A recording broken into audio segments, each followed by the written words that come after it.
I was hunched over my microscope at midnight when my whole world cracked like a dried beetle shell. The specimen drawer was half open, revealing my collection of emerald beetles, when Leo's phone buzzed against the lab table for the third time. "Are you going to get that?" I called toward the kitchen where he was supposedly making coffee. "Just work stuff," he mumbled back, but his voice carried that guilty tremor I'd learned to recognize after 8 years of marriage. The phone lit up again. This time I glimpsed the name, Vanessa. My hands froze over the microscope focus knobs. Vanessa from his accounting firm. Vanessa who called my husband at midnight about work stuff. I set down my tweezers and walked to the kitchen doorway. Leo stood with his back to me, phone pressed to his ear, whispering words I couldn't catch. But his posture spoke volumes, shoulders curved inward like he was protecting some precious secret. "Who's Vanessa?" The words escaped before I could stop them. He spun around so fast coffee sloshed from his mug onto the floor. "What?" "Vanessa. The one calling you at midnight." His face went through 3 expressions in rapid succession: surprise, guilt, then that cold mask I'd seen more often lately. "She's my colleague." "Colleagues don't whisper sweet nothings at midnight, Leo." The silence stretched between us like a spider web, fragile and sticky. Finally, he set down his mug with deliberate care. "We need to talk." Those 4 words hit me harder than finding a dead specimen. I knew what came next. The careful explanations, the justifications, the slow dismantling of everything I thought was solid. 20 minutes later, I was yanking my wedding ring off my finger with shaking hands. The damn thing wouldn't budge at first, swollen from the heat and my rising blood pressure. When it finally came free, I didn't think, I just dropped it into the nearest container. It sank into the formaldehyde solution, with my prized golden scarab beetle with a tiny plop. "Jesus, Rachel, what the hell?" "Don't." I held up my hand. "Just don't." Leo stared at the jar where my ring now shared space with my most valuable specimen. "You're being dramatic." "Am I? You're screwing your colleague and I'm being dramatic?" He had the decency to wince. "It just happened. Vanessa understands me in ways. Save it for someone who gives a damn." The next morning, I stood in the cramped studio apartment I'd rented sight unseen, surrounded by boxes of my life's work. Specimen jars lined every available surface, my microscope claimed the dining table, and my collection of research journals formed precarious towers against the walls. My phone buzzed. Another text from Leo asking if we could talk like adults. I turned off the phone and opened the nearest specimen jar. The familiar smell of preservation fluid filled my nostrils. Sharp, clean, honest. Unlike marriages, apparently. At least bugs were predictable. They lived, they died. They didn't lie about midnight phone calls. 2 weeks after my life imploded, I found myself sitting in a hotel conference room that smelled like burnt coffee and industrial carpet, staring at a PowerPoint about integrated pest management. The agricultural research conference wasn't exactly my scene, but desperate times called for desperate measures. I needed new funding sources. The presenter was explaining something about targeted pesticide applications when a woman walked onto the stage, blonde hair pulled back in a practical ponytail, blue eyes that seemed to scan the entire room before settling on her notes. She wore a navy blazer that looked professional without trying too hard. "Good afternoon. I'm Morgan Collins from Agritech Solutions." Her voice carried confidence without arrogance. She clicked to her first slide. Molecular diagrams that made my scientist heart skip. "We've developed compounds that specifically target harmful insects while preserving beneficial populations."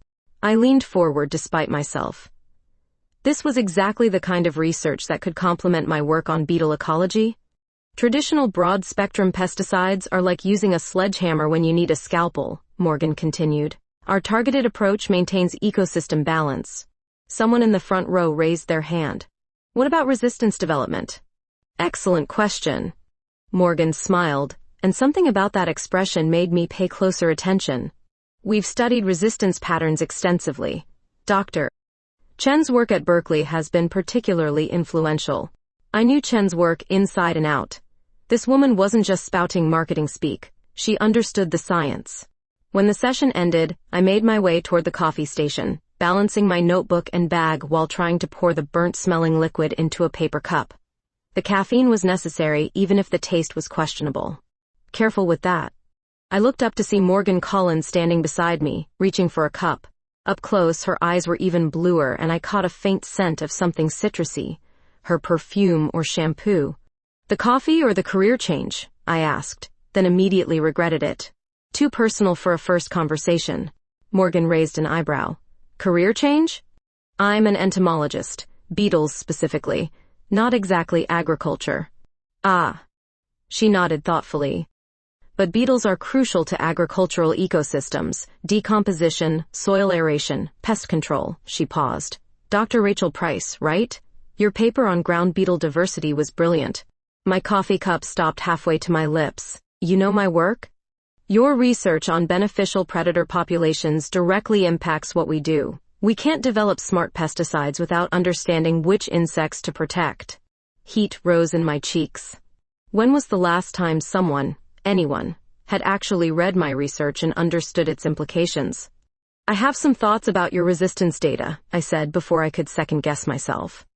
Morgan's eyes lit up. "I'd love to hear them." That's when my elbow knocked into the coffee dispenser. Hot liquid splashed across the table, soaking Morgan's conference materials and sending brown streams toward her blazer. "Shit, I'm sorry." I grabbed napkins, trying to stem the tide of coffee heading for her bag. "It's fine, really." Morgan was already moving papers out of harm's way, laughing. "These conferences always need more excitement." We worked together to clean up the mess, our hands bumping as we reached for the same napkin. Her fingers were warm and sure, no wedding ring. "Look," Morgan said when we'd contained the disaster. "My presentation materials are coffee-stained, but my curiosity about your resistance theories is intact." "Dinner?" The invitation hung in the air between us. Something in her expression suggested this wasn't just professional networking, but I couldn't quite identify what made me think that. "There's a decent seafood place near the hotel," I heard myself saying. "Perfect." Morgan smiled again, and this time I caught something in her eyes that made my stomach flutter in a way I hadn't felt since graduate school. 7 o'clock? "It's a date." She paused, as if realizing what she'd said. "I mean, it's a plan." But her slight blush suggested she'd meant exactly what she'd said the first time. The Napa Valley morning hit us with that golden light that makes everything look like a painting. Morgan pulled the research van off Highway 29 into a vineyard that stretched toward rolling hills dotted with oak trees. I'd never been wine country, but somehow being here with her felt right. "The owner's been fighting spider mites for 3 seasons, Morgan explained, grabbing equipment from the back. "Traditional treatments aren't working anymore." I shouldered my collection kit. "That's because you're dealing with a predator-prey imbalance. Kill the mite's natural enemies and they bounce back stronger." "Exactly." Morgan handed me a magnifying glass. "That's why I need your expertise." We spent the morning moving between vine rows, me collecting beneficial insects while Morgan took soil samples. She worked with this focused intensity that reminded me why I'd fallen in love with science in the first place. The way she handled each sample like it mattered, like it was part of some larger puzzle only she could see. "Found something interesting," I called out, crouched beside a gnarled vine. Morgan appeared at my shoulder, close enough that I caught that citrus scent again. "What is it?" "Minute pirate bug. Perfect predator for thrips and spider mites." I held up the tiny container. "But look at the population density." She leaned closer, her breath warm against my ear as she studied the specimen. "There's hardly any. Because the previous treatments wiped them out along with the pests. Nature abhors a vacuum, so the mites came back without their natural controls." "Brilliant." Morgan's voice carried genuine admiration. "You see patterns I miss completely." Something in her tone made me look up. Our faces were maybe 6 inches apart, her blue eyes studying mine instead of the insects. For a heartbeat, neither of us moved. Then she cleared her throat and stepped back. "We should check the other sections." The afternoon found us in her lab back in the city, surrounded by microscopes and computer screens.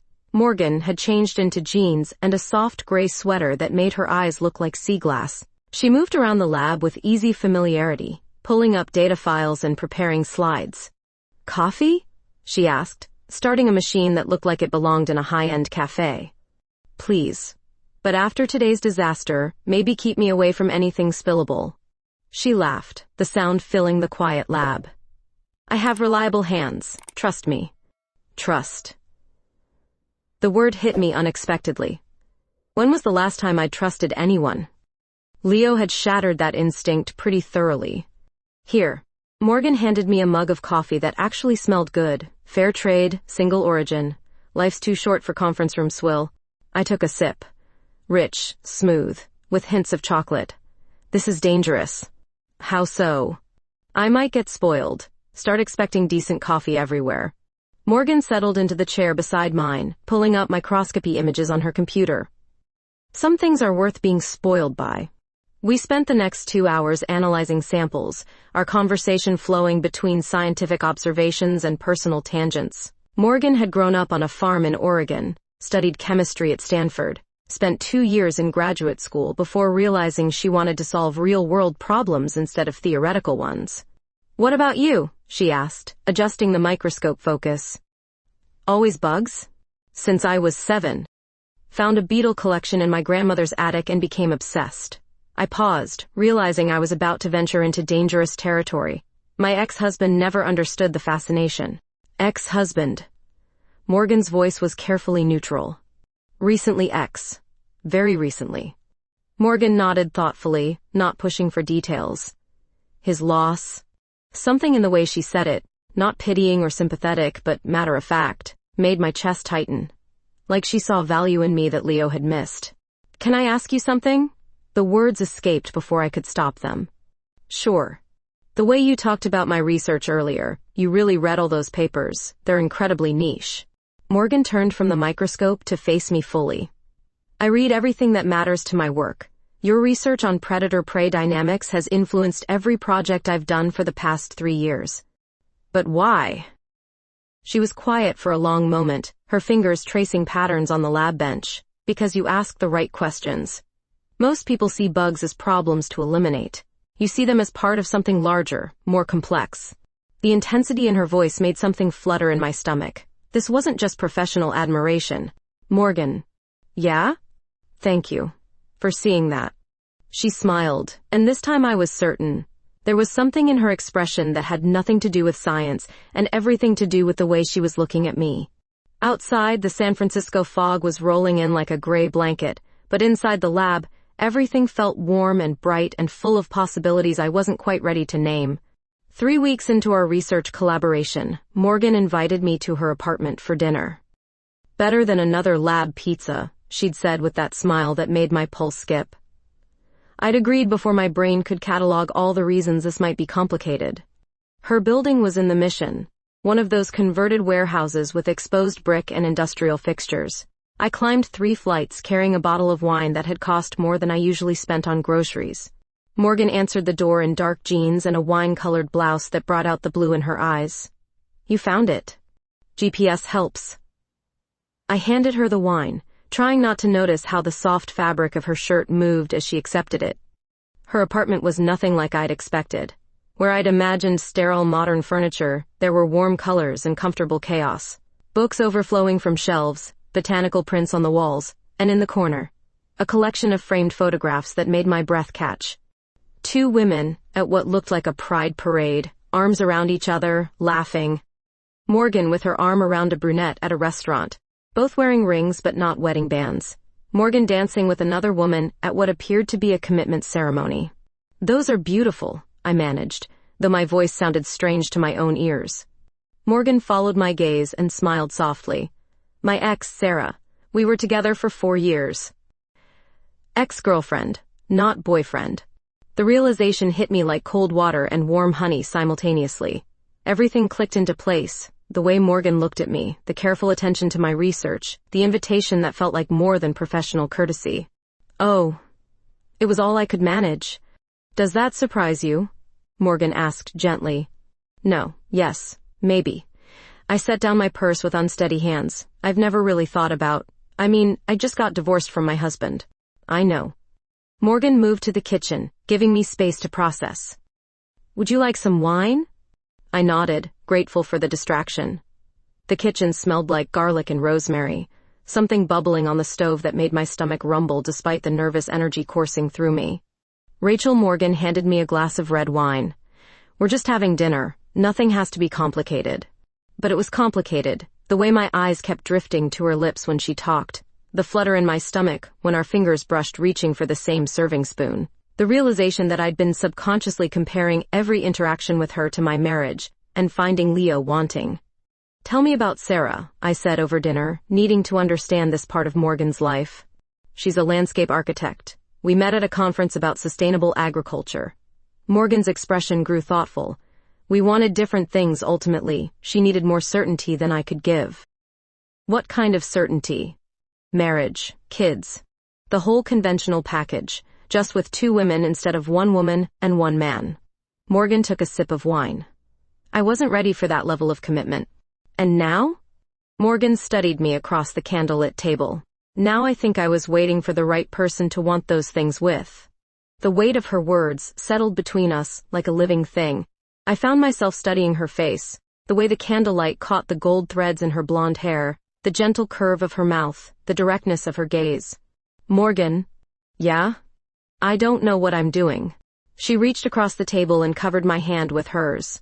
Her fingers were warm, slightly calloused from lab work. "You don't have to know. We can figure it out together." Something in her voice, patient, understanding, but completely certain about what she wanted, made my chest tighten with longing I hadn't known I was capable of feeling. "I've never kissed a woman," I whispered. "I know." Morgan's thumb traced across my knuckles. "Do you want to?" The question hung in the air between us. All I had to do was nod, and everything would change. My safe, predictable life would become something unknown and terrifying and possibly wonderful. I leaned across the table, my heart hammering against my ribs. Morgan met me halfway, her lips soft and warm and tasting like wine and promises. The kiss was gentle, questioning, giving me every opportunity to pull away. Instead, I kissed her back. When we broke apart, Morgan's eyes were bright with something that looked like hope. "Okay?" she asked softly. "Better than okay." My voice came out breathless. "But I should probably go." Morgan nodded, though I caught a flicker of disappointment. "Of course." At her door she kissed me again, brief but sure. "Call me when you're ready to talk about this." I walked home through the mission streets with my lips still tingling and my entire worldview rearranging itself with each step. Everything I'd thought I knew about myself, about what I wanted, what I needed, was suddenly up for revision. And for the first time since Leo's confession, that felt like a gift rather than a catastrophe. I hadn't slept properly in 3 days since Morgan's kiss, which is why I found myself driving up Mount Tamalpais on a Friday morning with a duffel bag and zero idea what I was doing. The monastery retreat center looked like something from a postcard. Stone buildings nestled among redwoods, prayer flags fluttering in the morning breeze. "Welcome to Sacred Heart Retreat." The woman at reception had kind eyes and a voice like warm honey. "First time?" "Yeah. I need to figure some things out." She handed me a room key and a schedule. Silence begins at sunset, ends at sunrise. Meals are communal but optional. My room was sparse but comfortable. Single bed, wooden desk, window overlooking a garden where someone was pulling weeds with meditative precision. I unpacked my few belongings and tried not to think about blue eyes and soft lips. The meditation hall was built into a hillside, all windows and natural wood. About 20 people sat on cushions, ages ranging from college-age to silver-haired. The instructor, a woman in her 50s wearing simple gray clothes, spoke about letting go of what no longer serves us. I closed my eyes and tried to focus on my breathing instead of the fact that everything I'd thought I knew about my sexuality was apparently wrong. "Notice what arises without judgment," the instructor said softly. "Simply observe." What arose was the memory of Morgan's hand covering mine, the taste of wine on her lips, the way my body had responded to her touch with a hunger I'd never felt with Leo.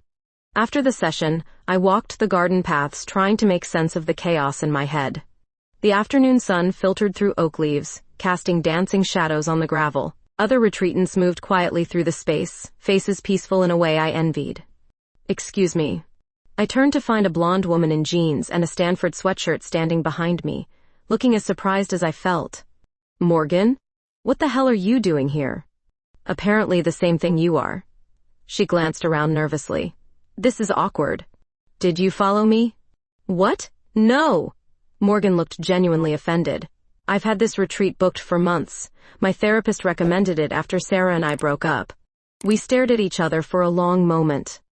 Of all the meditation retreats in all of Northern California, we'd both ended up at the same one. Look, Morgan said finally. We can pretend we don't know each other if that's easier. I don't want to make this weird for you. It's already weird. I sat down on a nearby bench, but not necessarily bad weird. Morgan hesitated, then settled beside me with careful distance between us. How are you doing? With everything? Confused as hell. My entire life just got turned upside down, and now I'm sitting in a monastery trying to meditate my way to clarity. Is it working? Not even a little bit. I laughed despite myself. What about you? Why are you really here? Morgan was quiet for a long moment, watching a hummingbird work the sage bushes. Because I'm terrified I'm falling for a woman who's never been with a woman, who just got divorced, and who might wake up tomorrow and decide this was all a mistake. Her honesty hit me like a physical blow. Morgan, I know it's not fair to put that on you. You're dealing with enough. She started to stand. I should give you space to figure things out. I caught her arm before she could leave. Don't. Please. She sat back down, and this time the space between us felt charged rather than careful. I can't promise I won't panic, I said quietly, or that I know what I'm doing. But I can't stop thinking about you, about us, about things I never imagined wanting. What kind of things? Waking up next to you, learning what makes you laugh when you're completely relaxed, finding out if you're as passionate about everything else as you are about your work. Morgan's breath caught. Rachel.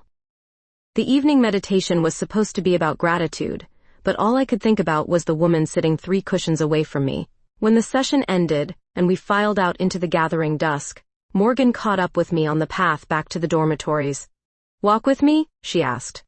The monastery gardens were different at night, mysterious shadows and silver moonlight, the scent of jasmine heavy in the air. We walked without talking, the silence companionable rather than awkward. I need to tell you something, I said when we reached a stone bench overlooking the valley. Okay. I've never felt with anyone what I feel with you. Not with Leo, not with anyone. I turned to face her. It scares me and thrills me, and makes me want to throw caution completely out the window. What do you feel? Morgan's voice was barely a whisper. Like I've been asleep my whole adult life, and you're the first person to wake me up. Morgan moved closer on the bench, close enough that I could see the moonlight reflected in her eyes.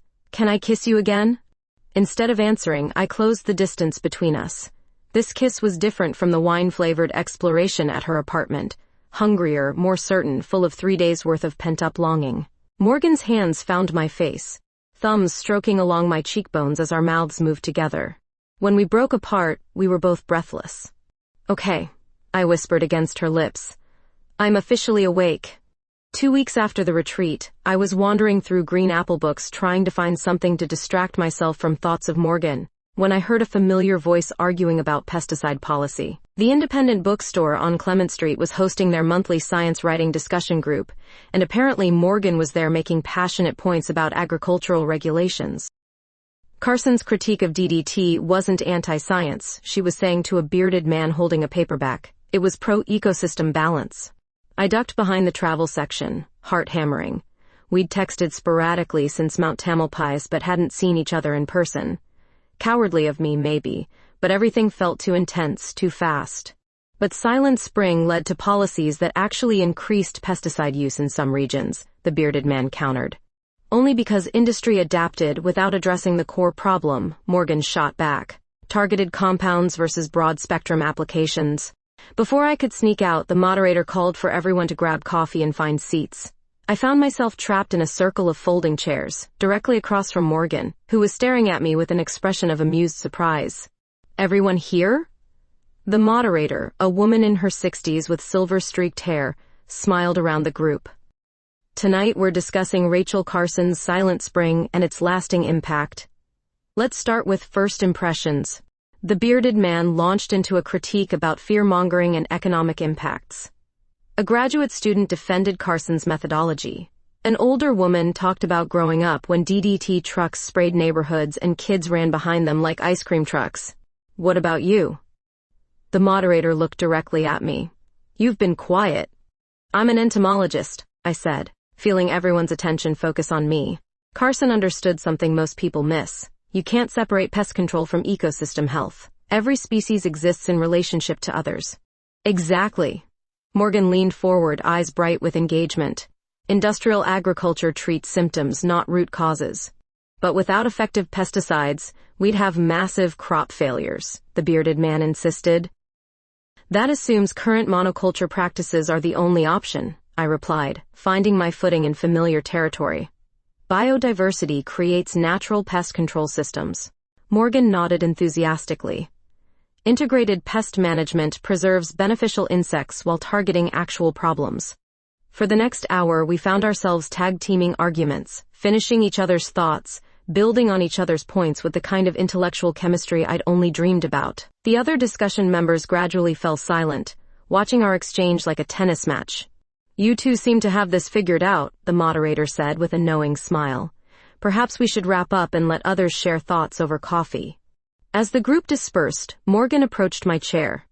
Fancy meeting you here? I come to most of these discussions. Science communication matters. First time for me. My neighbor recommended it. She paused. Want to get real coffee? There's a place down the street that doesn't taste like punishment. We walked to a cafe called Simple Pleasures, all mismatched furniture and local art on the walls.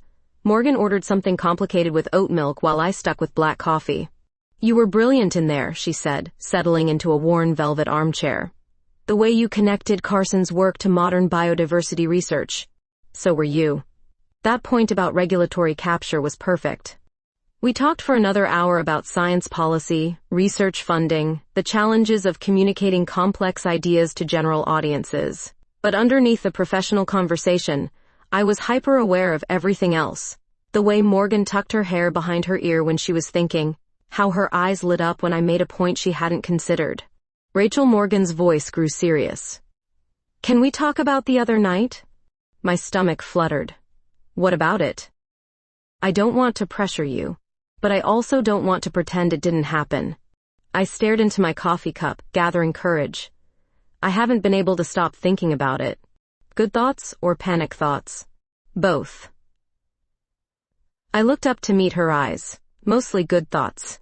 Morgan smiled, the expression transforming her entire face. I'm glad.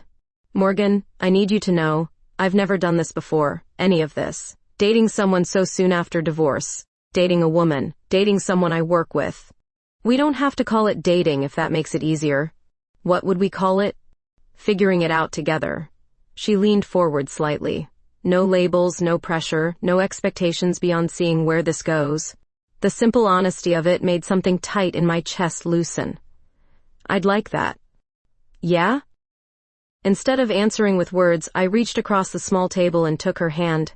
Her fingers intertwined with mine easily, like they belonged there.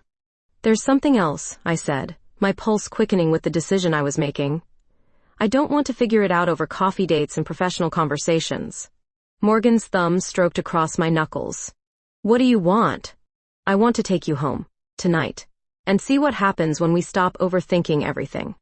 The air between us shifted, becoming charged with possibility and promise. Morgan's eyes darkened, her grip on my hand tightening almost imperceptibly. Are you sure? I stood up, pulling her with me. I'm sure I don't want to spend another night wondering what if. Outside the cafe, the Clement Street evening bustle continued around us. Couples walking home from dinner, students heading to bars, the normal rhythm of Friday night in the city. But when Morgan stepped closer and kissed me under the streetlight, everything else faded to background noise.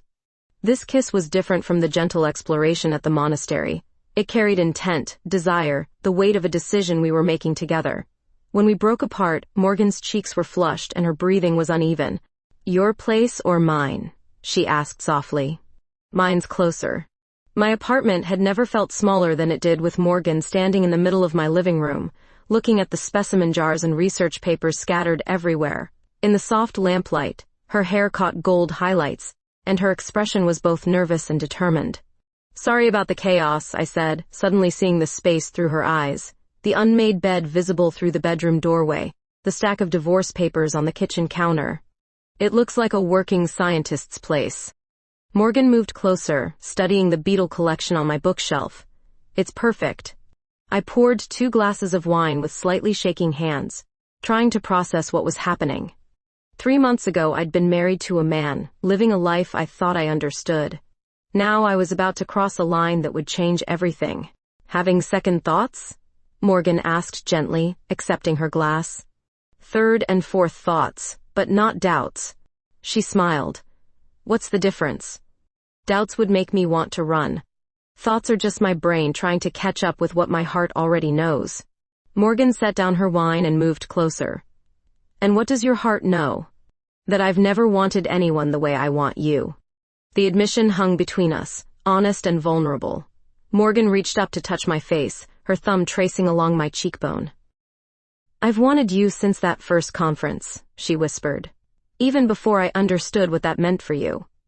This time when she kissed me, I let myself fall into it completely. Her mouth was warm and soft, tasting like wine and possibility. My hands found the hem of her sweater, fingertips grazing the skin at her waist, and she made a quiet sound against my lips that sent heat shooting through me.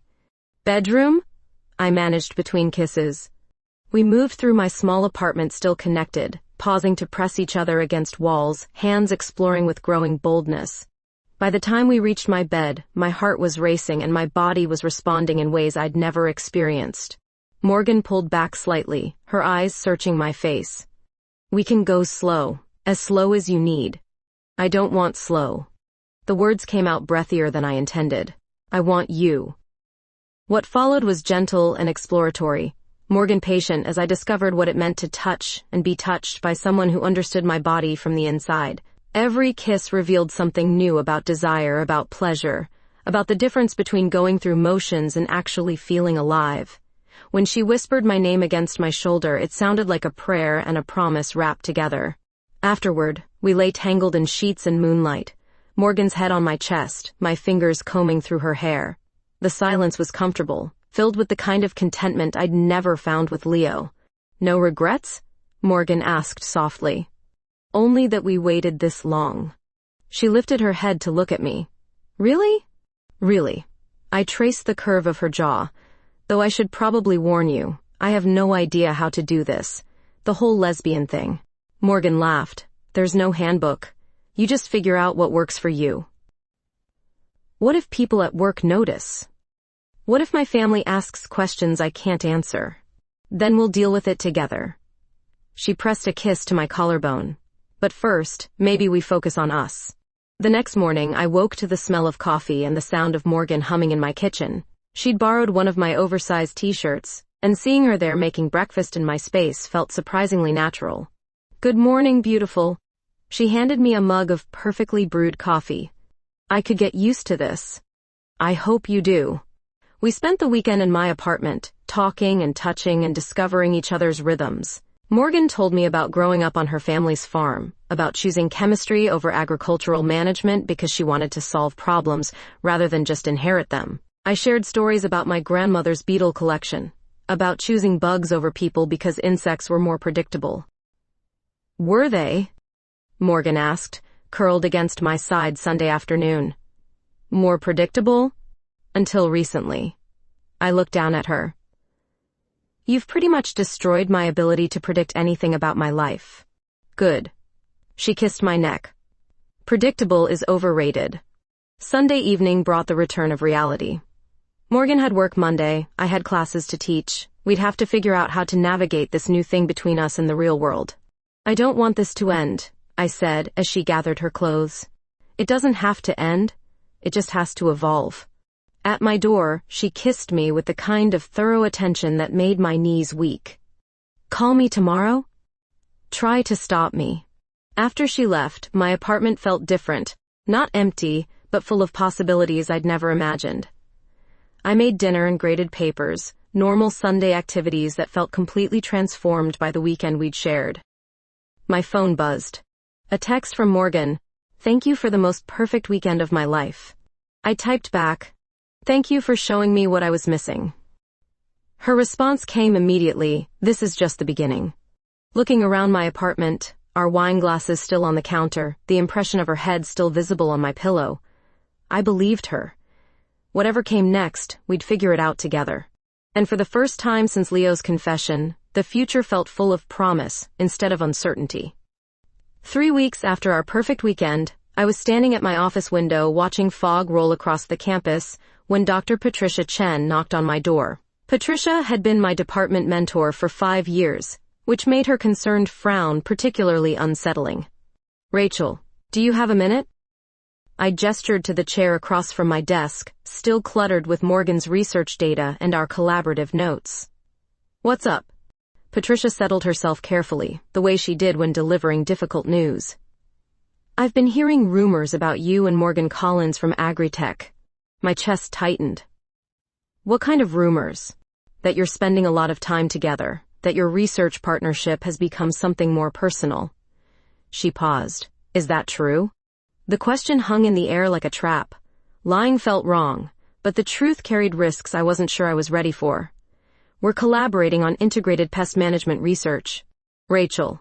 Patricia's voice was gentle but firm. "I've been in academia for 20 years.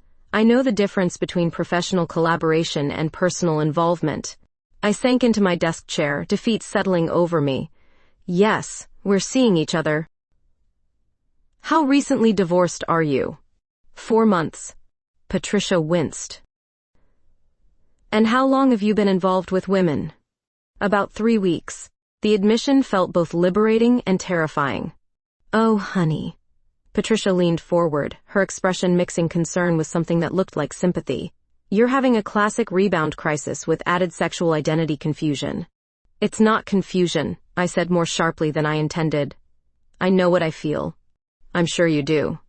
But perception matters in our field. You're an untenured professor involved with someone whose company funds research in your department. The implications of that hit me like cold water." "You think there's a conflict of interest?" "I think there's an appearance of conflict that could damage both your careers." Before I could respond, my office phone rang. The department secretary's voice crackled through the speaker. "Dr. Price, your ex-husband is here to see you." Patricia raised an eyebrow. "I'll let you handle this. But Rachel, be careful. Both professionally and personally." Leo walked into my office like he still belonged there, wearing the charcoal suit I'd once found attractive and an expression of wounded nobility. Behind him, Patricia slipped out with a meaningful look. "Hello, Rachel. What do you want, Leo?" He closed the door and settled into the chair Patricia had vacated.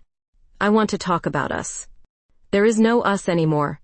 You made that clear with Vanessa." "That was a mistake. I realize that now." He leaned forward earnestly. "I miss you. I miss our life together." A laugh escaped before I could stop it. "Our life? You mean the life where you worked late every night and screwed your colleague?"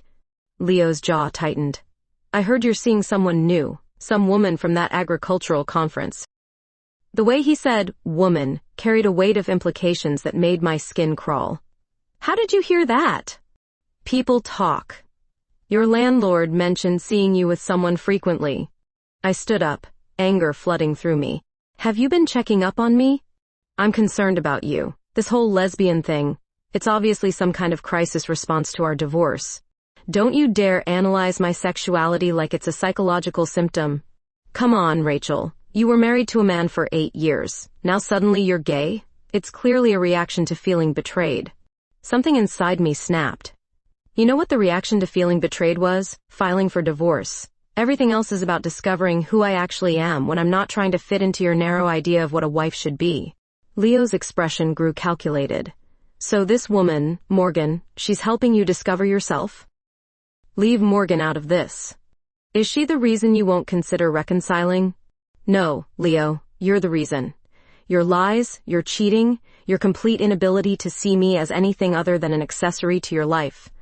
He stood up, moving closer in a way that felt threatening despite the familiar gesture. "I can change. We can go to counseling, work through our problems. The only problem we had was that I was married to someone who didn't love me enough to be faithful. I do love you. You love the idea of me. The convenient, supportive wife who didn't ask too many questions." I moved toward the door. "That person doesn't exist anymore." Leo's mask of reasonableness slipped. "So you're choosing this lifestyle over our marriage? Over everything we built together?" "I'm choosing happiness over obligation. Now get out." After he left, I sat at my desk trying to stop my hands from shaking. The confrontation had drained me, but it had also crystallized something important. I wasn't questioning my sexuality anymore. I was questioning whether I was brave enough to live it openly. My phone buzzed with a text from Morgan. "Dinner tonight? I have news about the Portland position." Portland. The job opportunity she'd mentioned weeks ago. My stomach dropped as the implications hit me. Just as I was figuring out who I could be with her, she might be leaving. I typed back, "My place at 7. We need to talk too." That evening, Morgan arrived with Thai food and an expression of barely contained excitement that dimmed when she saw my face. "What happened?" she asked immediately. "Leo showed up at my office, and my department chair heard rumors about us." Morgan set down the takeout containers. "What kind of rumors?" "The kind that question my professional judgment and your motives." "Damn." Morgan ran a hand through her hair. "I was afraid of this." "Were you?" "Because you didn't mention concerns about how this would affect our careers. I didn't want to scare you away." Morgan moved closer. "Rachel, whatever people are saying." "What's the news about Portland?" I interrupted. Morgan's expression grew guarded. "They offered me the position. Department head, significantly more money, chance to build my own research program." "Congratulations." The word came out flat. "I haven't accepted it." "Why not?" "Because of you. Because of this." She gestured between us. "I can't build something real with you from 800 miles away." The simple honesty of it made my chest ache. "Morgan, you can't make career decisions based on a relationship that's barely a month old. I can make decisions based on what I want my life to look like." She reached for my hands. "I want it to look like this. Like us." As she pulled me closer, kissing me with the kind of desperate intensity that made thinking impossible, I realized we were both standing at the edge of something that would change everything. The question was whether we'd jump together or let fear pull us apart. 6 months later, I stood at the podium of the International Entomology Conference in Denver, staring out at an audience of 500 colleagues. Morgan sat in the front row wearing the navy dress I'd helped her pick out, her encouraging smile giving me strength for what I was about to do. "Integrated pest management requires partnership," I began, my voice steady despite my racing heart. "The research I'm presenting today wouldn't exist without Dr. Morgan Collins of Agritech Solutions." A murmur went through the audience. Everyone knew about the Portland controversy by now, how Morgan had turned down a prestigious position, how we'd weathered professional scrutiny, how our collaboration had produced results that neither of us could have achieved alone. Dr. Collins and I discovered that beneficial beetle populations increase by 40% when targeted pesticides replace broad-spectrum treatments. I clicked to our data slide. This isn't just good science, it's good business. 20 minutes later, the applause was sustained and genuine. During the Q&A, Dr. Patricia Chen stood up from the middle section. "Dr. Price, some have questioned whether personal relationships compromise professional objectivity. How do you respond?" The question I'd been dreading and preparing for. I looked directly at Morgan, who nodded almost imperceptibly. "Personal investment in your research partner's success creates accountability, not compromise." Dr. Collins challenges my assumptions, questions my methods, and demands my best work. I do the same for her. After the session, we were surrounded by colleagues offering congratulations and collaboration opportunities. The University of Oregon wanted to fund a 3-year extension of our research. 2 agricultural companies requested consultations. A publisher approached us about writing a book together. "This is incredible," Morgan whispered, as we finally escaped to our hotel room. "You realize what this means?" I pulled her close. No more questions about professional ethics. No more whispers about rebound relationships. Is that what we were? A rebound? Instead of answering with words, I kissed her with all the certainty I'd gained over the past months. When we broke apart, we were both breathless. "Does that feel like a rebound to you?" I asked. Morgan's answer was to pull me toward the bed, her hands already working at the buttons of my conference blouse. What followed was celebration and relief, and the kind of passion that had only deepened as we'd learned each other's bodies and hearts. Later, wrapped in hotel sheets with Denver's lights twinkling beyond the windows, Morgan traced patterns on my shoulder. "I have something for you," she said, reaching for her purse on the nightstand. "If it's another research proposal, I might need recovery time first." Morgan laughed, pulling out a small wrapped box. "Open it." Inside was a silver ring set with a green stone that matched my eyes. Simple, elegant, clearly not intended for my ring finger. "It's beautiful. But what's it for?" "For whatever you want it to be for." Morgan's voice was careful, hopeful. "A promise ring. A commitment ring. A someday we'll figure out the legal stuff ring." I slipped it onto my right hand, admiring how it caught the lamplight. "I love it. And I love what it represents." "What does it represent?" "That we're building something real. Something that can survive professional pressure and personal doubts and ex-husbands showing up uninvited." Morgan smiled, the expression transforming her entire face. "Speaking of building something real, I found a house." "A house?" "In Berkeley. Close to your campus, reasonable commute to my lab. 2 bedrooms, one of which would make a perfect shared office." She paused. "Want to see pictures?"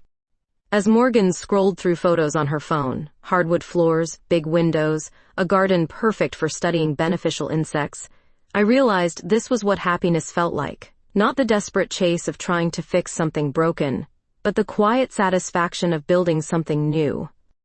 "The realtor can show us this weekend," Morgan said. "If you're interested." "I'm interested." I kissed her temple.